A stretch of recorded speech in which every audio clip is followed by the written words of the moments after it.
Hello, my name is Vikram Shroff.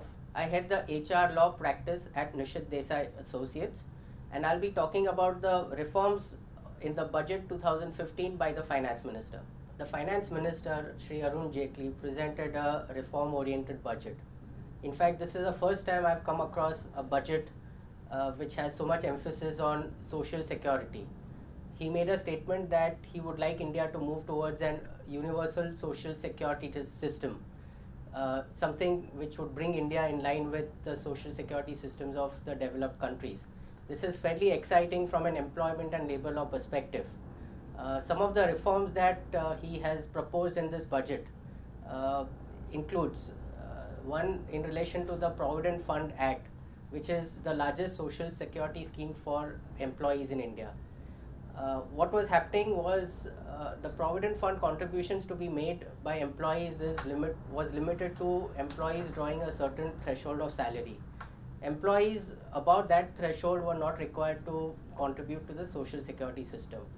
Given that the contributions were made only by those employees drawing a certain amount of salary, the problem was that you had these lowly paid employees who were contributing a substantial amount of their salary, whereas the higher paid employees were not really required to contribute, and that led to a certain disparity. In fact, there were a lot of inefficiencies also in terms of the workings of the Provident Fund Department, and the Finance Minister did make a statement that the EPF Act and another social security scheme by the name ESI Act were basically holding hostages rather than clients. Appreciating that, what the government did was propose a substantial reform, possibly the first time we've seen this kind of a reform, where on the one hand, employees would be allowed to choose between making contributions to the Employees Provident Fund Act or the relatively new National Pension Scheme, which we understand is being administered and far more efficient.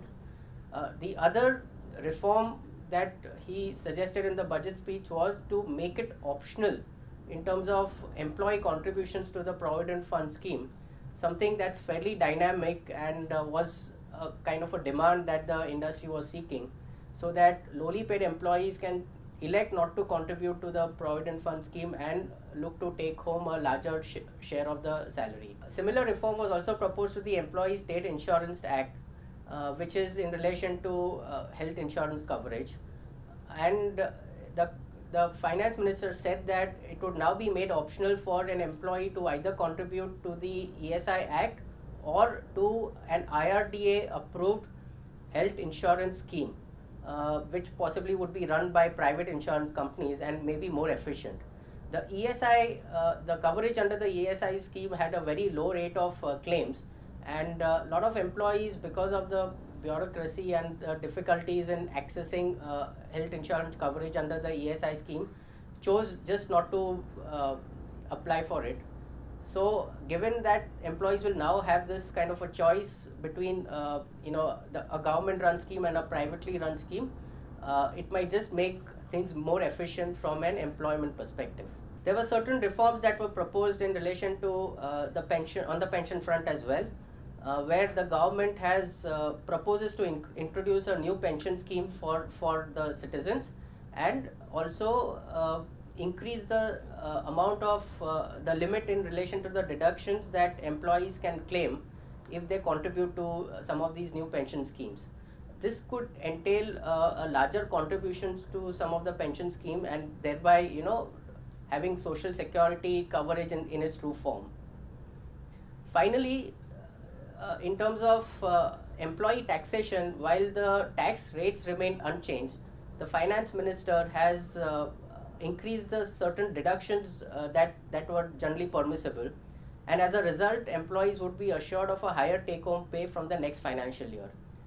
These are the reforms that has been proposed on the employment and labor law front. While we are still awaiting for the finer details and specific amendments to the applicable labor laws, the